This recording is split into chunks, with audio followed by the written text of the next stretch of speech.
અરવલ્લી જિલ્લાના ભિલોડાના ઇન્દ્રસિંહ ડેમમાં એક વિદ્યાર્થીનો મૃતદેહ મળી આવે છે, જેમાં જે શાળામાં વિદ્યાર્થી અભ્યાસ કરતો હતો તે શાળાના વિદ્યાર્થીઓ દ્વારા આજે રેલી કાઢવામાં આવી અને જે શાળાના શિક્ષક છે તેમની સામે ગંભીર આરોપ લગાવવામાં આવ્યા અને તેમનો આરોપ એવા છે કે એક શિક્ષકના ત્રાસના કારણે વિદ્યાર્થીએ જીવન ટૂંકાવ્યું છે। ત્યારે આ મામલે શું કહી રહ્યા છે ભિલોડા પોલીસ સ્ટેશનના અધિકારી, સમગ્ર મામલો છે, વાત કરીશું આ વિડીયોમાં। વૈષ્ણવજન તો તેને કહીએ જે પીડ પરાઈ જાનાને રે। નમસ્કાર દર્શક મિત્રો, નવજીવન ન્યૂઝમાં આપનું સ્વાગત છે। હું છું ફૈઝાન। અરવલ્લી જિલ્લાના ભિલોડા તાલુકામાં પ્રેરણા નામની એક શાળા આવેલી છે અને આ શાળામાં ધોરણ 12માં એક વિદ્યાર્થી અભ્યાસ કરતો હતો। જો કે તેના દ્વારા જે ઇન્દ્રસિંહ ડેમ છે ત્યાં જીવન ટૂંકાવવામાં આવ્યું હતું ને આને જ લઈને વિદ્યાર્થીનું ડેમમાંથી મૃતદેહ મળી આવતા ચકચાર મચી ગઈ હતી। આ ઘટના બન્યા બાદ જે શાળામાં અભ્યાસ કરતા તેના અન્ય જે વિદ્યાર્થી મિત્ર હતા, શાળાના જે વિદ્યાર્થીઓ હતા, તેમનામાં ભારે રોષ અને ઘેરા પ્રત્યાઘાત પડ્યા હતા।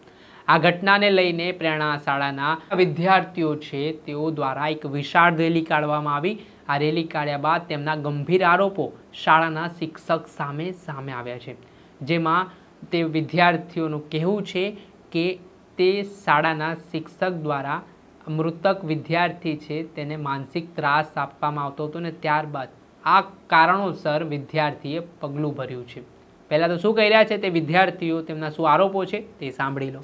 હું ધોરણ 12માં અભ્યાસ કરું છું અને દીપક મારો ફ્રેન્ડ છે। તો એને દીપકને એ કેડી સર છે ને 11મા ધોરણથી ટોર્ચર કરતા એવું જાણવા મળ્યું હતું અને એને જે રાતે એને આવું થયું એના દિવસે કેડી સરે દીપકને કંઈક બોલાવીને કંઈક કહ્યું હતું, તેથી દીપકને કંઈક થયું જેથી તે ભવનાથ જઈને આવું કર્યું ને બધા સ્કૂલના વિદ્યાર્થીઓને કેવું થાય છે કે કેડી સરને સ્કૂલમાંથી કાઢી નાખવું।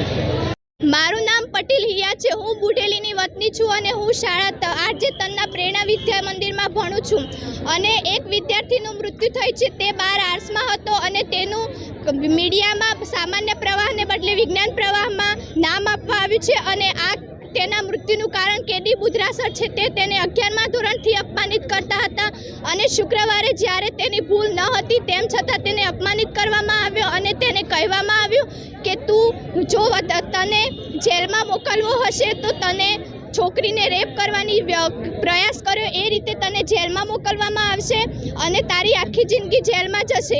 આ રીતે અને છોકરીઓના નીકળ્યા બાદ પણ કેડી સરે તેને અપમાનિત કર્યો હતો। એવું હોય તો કેમેરામાં ચેક કરી શકો છો। અમારા ભાઈને ન્યાય આપો અને કેડી બુધરાને સસ્પેન્ડ કરો।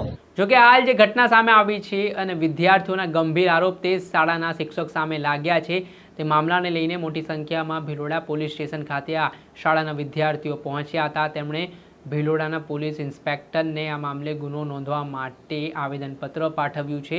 એટલું જ નહીં, આ મામલામાં તટસ્થ કાર્યવાહી કરીને શિક્ષક જેમના પર આરોપ લાગ્યા છે તેમને ફરજ મુક્ત કરવામાં આવે તે પ્રકારની માંગ પણ કરવામાં આવી રહી છે। જ્યારે અમે આ મામલો જાણવા માટે ભિલોડા પોલીસ સ્ટેશનના પોલીસ ઇન્સ્પેક્ટર સાથે વાતચીત કરી ત્યારે તેમણે કહેવું છે કે વિદ્યાર્થીઓ તેમની પાસે રજૂઆત લઈને આવ્યા છે। જો કે આ મામલે હાલ અકસ્માત મોત અંગેનો ગુનો તો નોંધાયો છે, પરંતુ જે રીતે વિદ્યાર્થીઓના આરોપ સામે આવ્યા છે તે મુજબ હવે અમે શિક્ષકની પણ તપાસ કરીશું અને જો તપાસમાં આગામી સમયમાં જે ખુલાસાઓ થશે તે મુજબ કાર્યવાહી કરવામાં આવશે તે પ્રકારનું આશ્વાસન હાલ ભિલોડા પોલીસ સ્ટેશનના ઇન્સ્પેક્ટર દ્વારા આપવામાં આવ્યું છે। ત્યારે જોવાનું રહ્યું કે આ કિસ્સામાં શું નવો વળાંક આગામી દિવસોમાં સામે આવે છે। દર્શક મિત્રો, ત્યાર સુધીમાં બસ આટલું। આવા નવા વિડીયો સાથે આપને માહિતગાર કરતા રહીશું, એટલે નવજીવન ન્યૂઝની ચેનલને આપ લાઇક કરી લો, સબસ્ક્રાઇબ કરી લો અને શેર કરવાનું ભૂલતા નહીં। વૈષ્ણવજન તો તેને કહીએ જે